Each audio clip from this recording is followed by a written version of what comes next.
Getting into reloading can be expensive, so how do you know where to spend your money? Well, I'm going to give you 5 tips on where to place your hard-earned cash.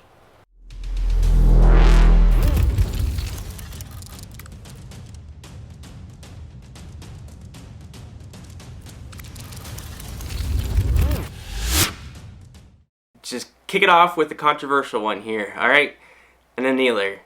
This is at the bottom of the list for a reason. I do think that this is really money well spent for reloading. There is a lot of science out there. Annealing Made Perfect has done a lot of research. They've documented it. It's empirical data, as people would like to call it, that annealing is a benefit. The brass life is better. The standard deviation and extreme spread, the consistency that you get with your neck tension is better. And I can speak on this from experience because these are the things that I've seen. And I've been using an annealer now for quite a while. And as you see though, I don't have an amp annealer. I have this basic one that's an Annealese, and it's a flame annealer. It's got 2 pieces. You got the bottle with the torch head, and you got the annealing machine. And it's as simple as you get, but it just works. And I wouldn't leave it out of my process anymore. It's something that I use every single time that I reload. It's not once every 3 firings, it's every time I process brass. Annealing is a part of my process. So it's totally worth it. I think that it's money well spent, and it deserves to be on the list, even if it's number 5. Number 4 is dies. And I'm just going to throw it out there and say it was tough because this one could have been higher up on the list. But I did put it at number 4 because of a couple things. One, as you can see, I have a stack of, and I'm going to caveat this by saying, Lee, RCBS, all this stuff that you see here, these bottom tier dies, will make good ammunition. And I use Lee almost exclusively for years before I ponied up and I paid the money and I got some Forster Redding, RCBS, the higher end stuff that they do. And I will tell you that it is something that's super nice to have. Having a super high quality micrometer seating die, micrometer sizing die, a bushing die for neck tension, all these things are just, it's like having air conditioned seats in your car. It's super nice to have. Can your car be awesome without air conditioned seats? Totally. But once you have them, you're like, man, I don't know. Like, my favorite things about across all dies are the RCBS Matchmasters, specifically the seating die and how it has the window to put the bullet in. Especially with finicky calibers like a 22-250, whenever you're using tiny bullets and the short little neck on that, and you're trying to get the bullet to sit perfectly on top of that neck and not fall off whenever you're raising the ram to seat the bullet, it's a pain. It can be done, but it's a total pain. I'm telling you, if you got the money, or if you're just currently using some of these just regular bottom tier dies, and bottom tier is not even the right word because I still like them, they're still good. Go ahead and just spend the money and get those upgraded ones, and oh yeah, welcome to the promised land, because now we are in it. Alright, let's check it out. Let's keep on going. Alright, number 3 on the list is measuring devices. Specifically though, comparators, so the little thing that goes on the jaws there. So whenever I first got into reloading, one of the biggest mistakes that I made is I kind of just tried to save the $30 to $50 that these comparator kits cost and do things the old-fashioned way. And it does work. I mean, there is a way to get close to the same end result without spending the money.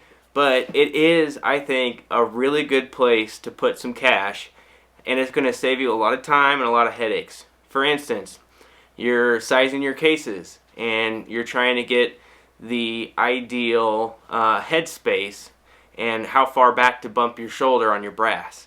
Well, you could just keep adjusting the sizing die and going a little bit at a time and going until you get the bolt handle to close, and then go a little bit further and then set it and forget it. That does work, but it's so much easier if you know what the overall length or excuse me, not the overall length, it would be base to shoulder measurement is to the exact number, and then you just adjust your die down from that, and you know that you're bumping it down 5 thousandths, you're bumping it 10 thousandths, whatever it is. And then once you have that exact measurement, you're able to document it and then come back to it. That's probably even more important than anything. You know the exact measurement so that in 2 years, whenever you're loading up for that elk hunt that you're going on using the 28 nozzler that you've only used twice since you bought it, and you only reload 10 rounds at a time. And I don't knock anybody, that's not a dig. I do that stuff all the time, okay? We have a lot of guns, we have a lot of stuff we reload for. That's just how it goes. So having that documented measurement is super important. It's going to save you a lot of headaches. The opposite end of it would be the comparators for the base to ogive on bullets, or cartridge base to ogive measurement. That is going to be a lifesaver whenever you're trying to get everything exactly the same for precise reloads. Overall, I think most people would probably agree that these are good things to buy. So one of the things that I messed up on whenever I first started reloading was I bought a bunch of bullets of all different brands and qualities and grains, and just went crazy with bullets. And I bought super cheap brass or picked up range brass. And this isn't to say that there's not a time and a place for cheap bullets and range brass. There's a beautiful sector of reloading dedicated to making dirt cheap ammo for plinking at the range and just having fun. And that's great. This is tailored towards precision rifle and high quality hand-loaded ammunition. And in order to do that, it all starts with really good brass and really good bullets. And some people might say that these red boxes here on my desk are not the best bullets. And everybody's got their opinions. They work well for me. This is what I found to be a really good option. Other people prefer yellow boxes or green boxes. There's a lot of brands out there. A lot of people make really good bullets. There's a lot of different options for a reason, because people are wildly different, applications are wildly different. But the point is if you pick a really good bullet and a really good case, then the two together are going to just make your life so much easier whenever you're reloading. If you're taking a day to go to the range, this will save you an immense amount of time. Just buy good stuff from the very beginning, and your loads are going to perform. It's going to save you trips, which is going to save you time, which is going to save you money. And that is super important. There's nothing wrong with copying what works. If somebody says to you, if you have a 6.5 Creedmoor, put a 140 grain bullet in it and shoot, and put H4350 behind it, and it's just going to shoot lights out, then I would probably just do that, because that is documented, great combination. It's going to work really well. Trust me guys, I've been down that road. But if you're just looking to keep it simple, components. Buy really good bullets, buy really good brass, you'll be off to the races. Alright, we made it. Number 1 on the list. Alright, let's go. Electronic powder dispensers in general are awesome.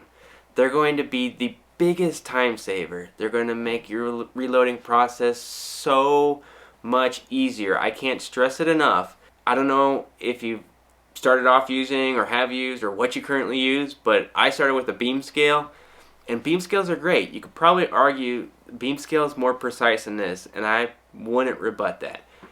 The thing about beam scales is that they just take forever, and it is kind of nostalgic, it is kind of fun too, but it's just any time that you can shave off a few minutes whenever you're reloading hundreds of bullets at a time, hundreds of cartridges at a time, it's just going to add up. And those beam scales are not cutting it. Like, they just don't do it anymore. So I went and tried to buy a bunch of cheap scales off Amazon, thinking, hey, I've seen some videos about these. Like, people say that these work really good. I tried, I don't know how many, at least three, probably 4 different cheaper and these aren't necessarily cheap. Some of these were like $50, okay? I could have bought this by the time I spent that money on all those dumb cheap scales from China off Amazon. If I would have just bought this first, I would have just been so much happier. I had to go through an entire journey of Amazon and Midway and Brownells and all these different sites looking for deals and finding this just to get to this point. Just start off here. Just buy this. Number one, if you need to upgrade or if you're getting into this, just go for this electronic powder dispenser right from the get-go. Don't waste your time with anything else. Now, I guess I should caveat that this is mostly, at least my experience, is speaking in terms of precision rifle reloading, okay? Just don't make the same dumb mistakes that I did. I'm sure a lot of people, they might admit it, they probably won't. They'll probably just argue and just say that everything I've said is wrong and the stuff that they've bought and used miserably, that they're right. But that's just how the internet goes, right? So I'm trying to give you some good, honest feedback here, alright? This is all my opinion, right? So maybe this fits my process perfectly, maybe it doesn't fit your process perfectly. But I can say with confidence that, and I bet a lot of people have a similar experience to what I have, where I've bought several different things to try and get to a certain point, and if I would have just sprung a little bit more, or listened to some of the people that I heard saying the same things that I'm telling you now, that I would have ended up probably spending less money overall after it was all said and done. This is serious time, alright? If you're going to spend the money you worked really hard for, here's the best 5 places to spend it, okay? And if you disagree, I'd love to hear your responses down below. Leave me your top 5 list, or just nitpick mine, and maybe we can go back and have a conversation about it. I don't know about you, but I got a lot of reloading that I've been procrastinating on, so I got to get back to the bench. But I'll see you next time here at Precision Rifle Network.